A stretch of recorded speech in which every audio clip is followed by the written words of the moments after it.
सोनम वांगचुक हमारे बीच ना हो, लेकिन उन्हें सूचित कीजिएगा और ये अदब की महफिल उन्हें सूचित करना चाहती है कि भले ही आप फना हो जाएंगे, लेकिन अगले 48 सालों तक जंतर मंतर की दीवारें हफीज मेरठी के शब्दों में आपको सलामी देते रहेंगी। जवानों से जंतर मंतर जिस दिन डोल जाएगा, सोनम के संग भारत पूरा बोल जाएगा। भाषण ना संभाषण ना वजीफा चाहिए, प्रधान तुम्हारी कुर्सी से इस्तीफा चाहिए। वाह, जानते हैं ये देखिए खूबसूरत चेहरा और इस पर ये काला कुर्ता, इस पर ये जो है तावदार मोछ और ये हुस्न आप सबको मुतासिर कर रही है। आप तालियां बजा रहे हैं, एक बार भरपूर तालियां बजाइए और इस्तकबाल कीजिए जनाब अपूर विक्रम शाह साहब। जिम्मेदारी निभाना ज्यादा जरूरी है। मैंने कहा 3 रंगों में रंगा तिरंगा बोल रहा है। मुझसे जब मेरा परचम बात करता है, मुझे नहीं पता आपसे क्या बातें करता होगा, आप उसे किस रूप में देखते होंगे, लेकिन जब आज तिरंगा मुझसे बात करता है तो ये जरूर बोलता है कि जिस देश की आजादी के लिए 23 साल में भगत सिंह फांसी पर चढ़ गए, 18 साल में खुदीराम बोस और 14 वर्षों की उम्र में सचिवालय पर झंडा फहराने के लिए छोटे छोटे बच्चे गोली खा गए, उस देश के नौजवानों के हक की बात आज जंतर मंतर पर 60 साल का बूढ़ा सोनम वांगचुक कर रहा है। शर्म आनी चाहिए। और मैं बोल रहा हूं, किसी ने कहा कि क्यों आप इन लोगों के लिए कर रहे हैं, और मैं भी उनसे बोलना चाहता हूं, अगर आप उन जवानों के लिए ये अनशन कर रहे हैं जो वोट से एक दिन पहले दारू की एक बोतल और 500 रुपए पर आपकी मौत बेच देंगे, तो तोड़ दीजिए ये अनशन। अगर आप उन नौजवानों के लिए अनशन कर रहे हैं जो दिन भर शराब के नशे में धुत होकर भैया जी जिंदाबाद, नेताजी जिंदाबाद के नारे लगाते हैं जींस के ऊपर कुर्ते डाल के, और घर में बूढ़े माँ बाप का हाल नहीं पूछ पाते हैं, तोड़ दीजिए ये अनशन। अगर आप उन नौजवानों के लिए अनशन कर रहे हैं जो 3-3 करोड़ की गाड़ियों में बैठकर कूड़ा सड़क पर फेंक देते हैं, तोड़ दीजिए ये अनशन। लेकिन अगर आप अनशन कर रहे हैं उस नौजवान के लिए जो -30 डिग्री तापमान में 16,444 फीट की ऊंचाई पर तिरंगा थाम के खून जमा देने वाली सर्दी में भी खड़ा है कि इस मुल्क की हिफाजत हो सके, तो अपने अनशन को जारी रखिएगा। अगर आप उस लड़के के लिए अनशन कर रहे हैं जो दिन भर मजदूरी करके 350 रुपए कमाता है और 200 की किताबें खरीद कर रात भर पढ़ाई करता है कि दूसरा एपीजे अब्दुल कलाम बन सके, तो जारी रखिए ये अनशन। अगर आप ये अनशन उस बच्ची के लिए कर रहे हैं जो रिक्शा खींच कर अपना पेट पालती है और उसके बाद भी नीट की परीक्षा में पास होना चाहती है, ताकि समाज को ये न लगे कि बेटियां बोझ हो चुकी हैं, तो जारी रखिए ये अनशन। हो सकता है आज से 48 घंटों के बाद सोनम वांगचुक हमारे बीच ना हो, लेकिन उन्हें सूचित कीजिएगा और ये अदब की महफिल उन्हें सूचित करना चाहती है कि भले ही आप फना हो जाएंगे, लेकिन अगले 48 सालों तक जंतर मंतर की दीवारें हफीज मेरठी के शब्दों में आपको सलामी देते रहेंगी कि आबाद रहेंगे वीराने, शादाब रहेंगी जंजीरें, जब तक जिंदा हैं दीवाने, फूलेंगी फलेंगी जंजीरें, आजाद उन्हें भी मत समझो जो जंजीरों के बाहर हैं, जब हाथ कटेंगे जालिम के उस रोज कटेंगी जंजीरें। जिंदाबाद जिंदाबाद जिंदाबाद। मैं लिख रहा था वांगचुक साहब के लिए, तो कोई गजल का विषय नहीं है, वो कविता का विषय नहीं है, सादे सादे 10 मिसरे, लेकिन आपको लगे कि मैंने ढाका की जबान बोल दी है तो मेरे साथ हो जाइएगा।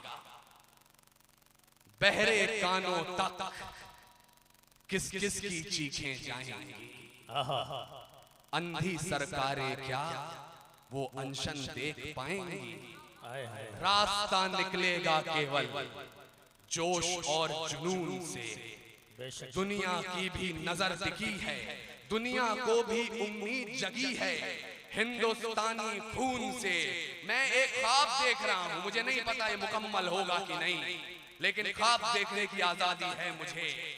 नौजवानों से जंतर मंतर जिस दिन डोल जाएगा, सोनम के संग भारत पूरा बोल जाएगा। भाषण ना संभाषण ना वजीफा चाहिए, प्रधान तुम्हारी कुर्सी से इस्तीफा चाहिए। वाह वाह वाह वाह, सलाम ढाका जिंदाबाद। प्रधान तुम्हारी कुर्सी से इस्तीफा चाहिए।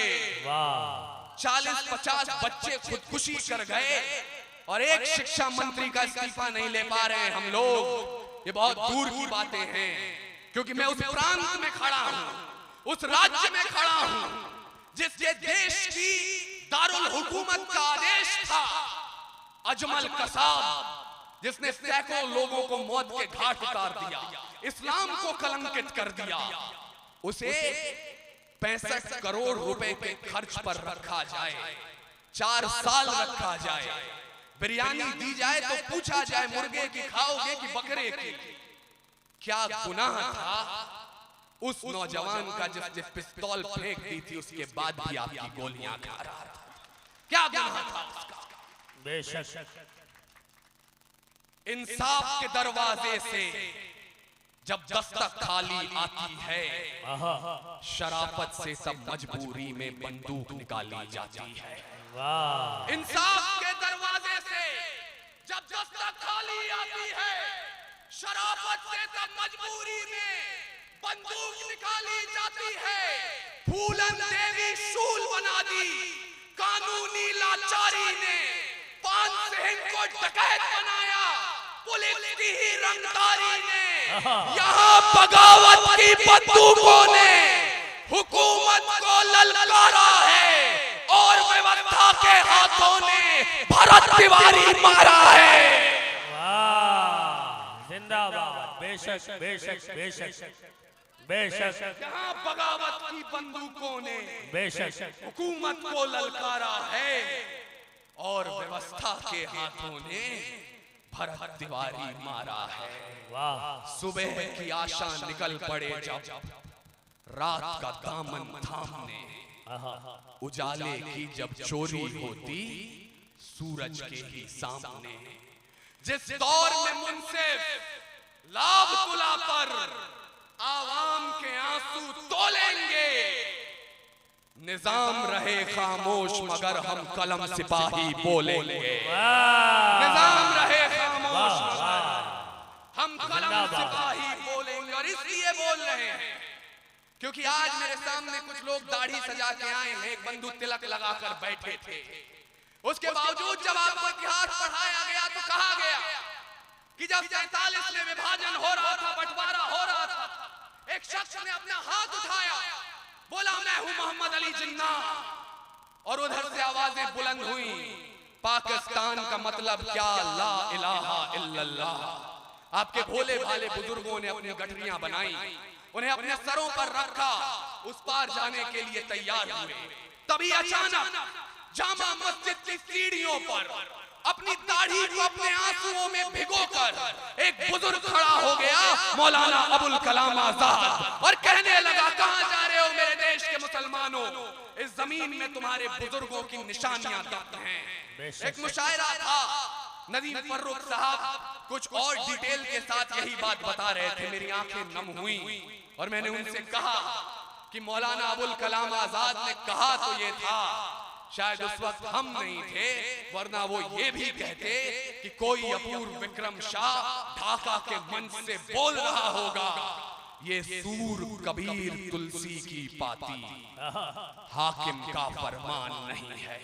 और दिल्ली जैसा दिखलाती वैसा तो हिंदुस्तान नहीं है।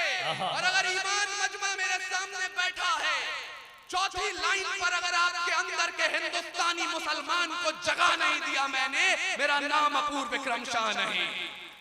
सूर कबीर तुलसी की पाती, हाकिम का फरमान नहीं है। दिल्ली जैसा दिखलाती वैसा तो हिंदुस्तान नहीं है।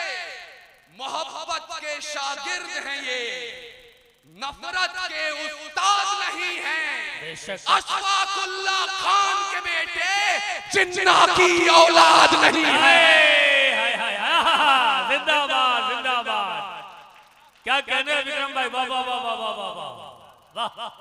और जब आज लोग कह रहे हैं, जिंदाबाद। एक मिनट ढाका वालों, मुझे अच्छा लगा जो भीड़ ये देखने आई थी मुशायरा होता क्या वो जा चुकी है।